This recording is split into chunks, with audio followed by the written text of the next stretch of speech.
말과 당나귀. 어느 마을에 말과 당나귀를 키우는 집이 있었습니다. 이 집의 주인은 장사를 했는데요. 물건을 파느라 시장에 갈 때는 말과 당나귀 등의 짐을 잔뜩 실어서 가곤 했어요.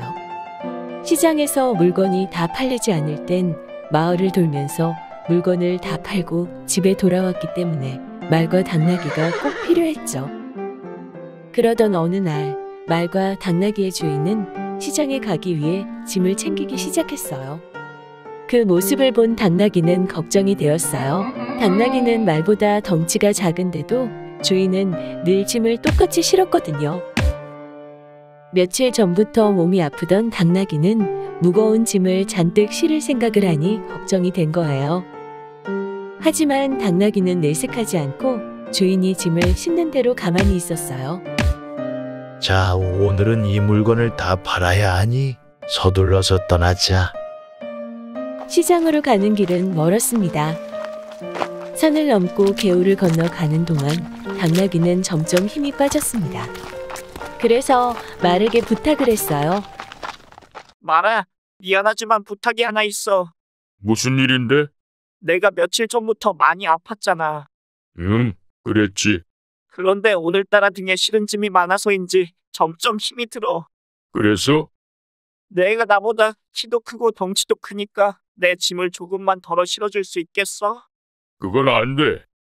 나를 조금만 도와줘. 주인님이 실은 짐인데 힘들다면 주인님 탓을 해야지. 왜 나한테 도와달라고 하는 거야? 말은 당나귀의 부탁을 거절했어요. 그래, 알았어. 당나귀는 어쩔 수 없다는 듯 무거운 발걸음을 옮겼습니다. 시장에 도착하려면 아직 한참 멀었는데 쏟아지는 뜨거운 햇볕에 땀이 뻘뻘 흐르고 길에는 돌멩이들이 많아서 걷기가 더 힘들었어요. 당나귀는 다리가 후들후들 떨리고 휘청거리면서도 있는 힘을 다해 열심히 걸어갔습니다. 하지만 결국 시장에 도착하지 못하고 어둠이 깔렸어요. 이런, 벌써 해가 지는군. 깜깜한 밤의 산을 넘어갈 수는 없으니 어디 마땅한 곳에서 하룻밤 자고 가야겠네. 주변을 둘러보던 주인은 빈집 하나를 발견했습니다. 그 집에는 마침 당나귀와 말이 쉴 수 있는 마구간도 있었어요. 오늘은 이곳에서 하룻밤 묵어야겠다. 주인은 마구간에 있던 볏짚을 말과 당나귀에게 주고는 자신은 방에 들어가 곧 잠이 들었습니다. 볏짚을 우물우물 먹던 말이 당나귀에게 말했어요. 당나귀야, 볏짚 많이 먹고 자고 나면 내일은 괜찮아질 거야. 그랬으면 좋겠는데 아파서인지 볏짚도 넘어가지 않아. 당나귀는 너무 아파서 배가 고픈지도 몰랐어요. 말은 맛있게 볏짚을 먹고 곧 잠이 들었지만 당나귀는 밤새 시름시름 앓았답니다. 다음날 아침 해가 뜨기도 전에 주인은 말과 당나귀를 깨워 등에 짐을 실었습니다. 밤새 잠도 못 자고 아파했던 당나귀는 짐이 너무나 무거웠어요. 하지만 어쩔 수 없이 짐을 지고 시장을 향해 갔습니다. 해가 점점 높이 떠오르자 날씨가 더워지면서 당나귀는 금세 지쳤습니다. 하지만 말은 평소에도 워낙 힘이 세고 기운이 좋아서인지 별로 힘들어하지 않았어요. 당나귀는 다리에 점점 힘이 빠져 걷기가 힘들었어요. 그래서 말에게 다시 부탁했습니다. 말아, 나 도저히 견딜 수가 없어. 미안하지만 날 좀 도와주렴. 뭐야? 또 짐을 나눠주자는 거야? 미안해. 내 등에 있는 짐을 조금만 덜어서 실어줘. 당나귀야, 내가 너보다 덩치고 크고 힘도 센 건 사실이지만 나도 등 위에 짐이 무거워. 하지만 우리 짐이 똑같이 실려 있으니 조금만 내가 도와주면 안 될까? 그건 안 되겠어. 내 짐은 내가 지고 가. 나도 내 짐을 지고 갈 테니. 말은 냉정하게 당나귀의 부탁을 거절했어요. 하는 수 없지. 당나귀는 더 이상 부탁할 힘도 없었답니다. 무거운 짐을 잔뜩 실은 등이 휘어질 듯 아팠지만 그래도 끝까지 기운을 내서 따각따각 걸었습니다.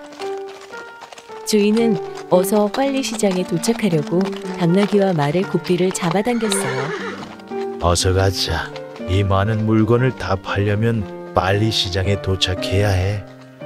그렇잖아도 힘들던 당나귀는 주인이 고삐를 세게 잡아 끌자 더 이상 버티지 못하고 그만 풀썩 쓰러지고 말았습니다. 아니, 이 당나귀가 왜 이래? 주인은 쓰러진 당나귀를 일으키려고 했지만 축 늘어진 당나귀는 꼼짝도 하지 않았습니다. 주인은 몇 번이나 당나귀를 일으켜 세우려고 하다가 포기하고 말았습니다. 어쩔 수 없지. 시장 가서 장사는 해야 하고 당나귀는 죽었으니 이 짐을 말에 옮겨 싣는 수밖에 없겠군. 주인은 당나귀 등에 실었던 짐을 풀어 말의 등에 옮겨 실었습니다. 짐이 하나씩 더 올라올 때마다 말은 등도 아프고 다리도 아팠어요. 하지만 결국 당나귀의 짐까지 다 질 수밖에 없었습니다.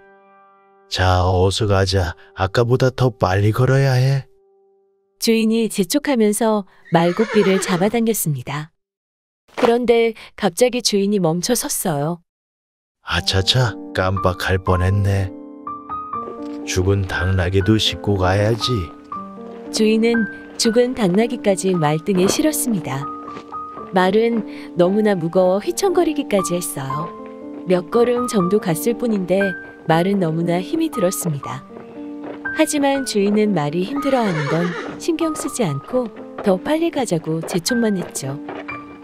말은 그제서야 당나귀를 도와주지 않은 자신의 행동을 후회했습니다. 아, 난 정말 어리석고 나쁜 말이야. 당나귀가 아파서 도와달라고 할 때 조금이라도 짐을 덜어서 실어줬더라면 이렇게 힘들지 않았을 텐데. 말은 눈물을 흘리면서 후회했지만 이미 때는 늦었답니다. 친구를 도와주는 착한 아이가 되렴. 당나귀는 조금의 도움을 원했지만 말은 2번이나 거절했지. 힘든 친구를 모른 척했던 말은 결국 무거운 짐에다 죽은 당나귀까지 싣고 가느라 힘들었단다. 당나귀의 부탁을 들어줬다면 당나귀도 죽지 않고 자신에게도 좋은 일이 됐을 거야. 우리 아기는 친구들이 힘들 때 도와주는 착한 사람이 되렴.